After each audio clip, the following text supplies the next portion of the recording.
प्रभू तुम्हा बरोबर असो आणि तुमच्या अंतर्यामी. योहान लिखित पवित्र शुभवर्तमानातून घेतलेले वाचन. हे प्रभू तुझ्या गौरवासो. येशू पुन्हा त्यांना म्हणाला, तुम्हास शांती असो. जसे पित्याने मला पाठविले आहे तसे मीही तुम्हाला पाठवितो, असे बोलून त्याने त्यांच्यावर फुंकर टाकला आणि त्यास म्हटले, पवित्र आत्म्याचा स्वीकार करा. ज्या कोणाच्या पापांची तुम्ही क्षमा करिता त्यांची क्षमा झाली आहे, आणि ज्या कोणाची तुम्ही तशीच ठेविता ती तशीच ठेविलेली आहे. प्रभूचे शुभवर्तमान. हे प्रभू येशू ख्रिस्त तुझ्या स्तुती असो. ख्रिस्तामध्ये माझ्या प्रिय बंधूंनो आणि भगिनींनो, आज अखंड ख्रिस्त सभा पेंटकॉस्ट सण साजरा करीत आहे, पवित्र आत्म्याचा सण साजरा करीत आहे. आणि आज याच दिवशी ख्रिस्त सभेची स्थापना झाली. आजच्या पहिल्या वाचनात आपण वाचतो की शिष्य भयभीत होते आणि या अवस्थेत प्रभू पवित्र आत्मा पाठवतो. ते निरंतर प्रार्थना करत होते आणि पवित्र आत्मा त्यांना प्रेरित करतो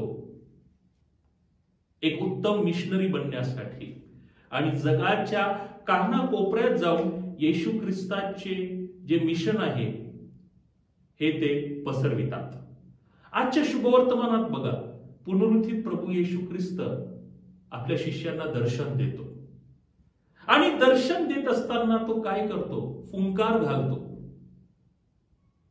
आणि जर आपण या शुभवर्तमानाची तुलना बायबलचे आद्य पुस्तकाशी कराल तर आपल्याला समजतं की या सृष्टीचा निर्माण, या सृष्टीची निर्मिती कशी झाली? पवित्र आत्म्याद्वारे. प्रभूने फुंकार घातला आणि पवित्र आत्मा, त्याचा आत्मा वाहत होता. आणि परत एकदा इकडे आपण एक नवीन निर्मिती बघू शकतो, एक नवीन जग बघू शकतो. येशू ख्रिस्ताच्या पास्का रहस्याद्वारे या पापमय जगाचे परिवर्तन झालेले आहे, आणि पवित्र आत्म्याची देणगी प्रभू येशू ख्रिस्त आपल्या शिष्यांना देतो. त्यांना नवीन आज्ञा देतो, प्रीती करा आणि माझ्या सुवार्तेची प्रसार करा, प्रचार करा, आणि पवित्र आत्मा तुमच्या बरोबर आहे. आज सुद्धा पवित्र आत्मा या ख्रिस्त सभेचे मार्गदर्शन करत आहे, आणि पवित्र आत्म्याला प्रत्येक ख्रिस्तीमध्ये प्रज्वलित करणं गरजेचं आहे. आणि ते आपण कसं करू शकतो? प्रायश्चितद्वारे करू शकतो, प्रार्थनेद्वारे करू शकतो, ख्रिस्ती संस्कारामध्ये अधिक दृढ होऊन. कारण प्रत्येक ख्रिस्ती संस्कारात आपण पवित्र आत्म्याचे सानिध्य बघू शकतो.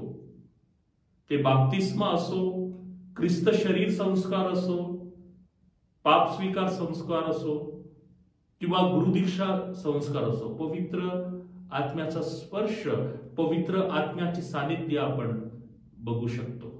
आणि म्हणून आज हा महान सण साजरा करत असताना पवित्र आत्म्याला प्रज्वलित करूया, येशू ख्रिस्ताचे उत्तम मिशनरी बनूया. आमेन.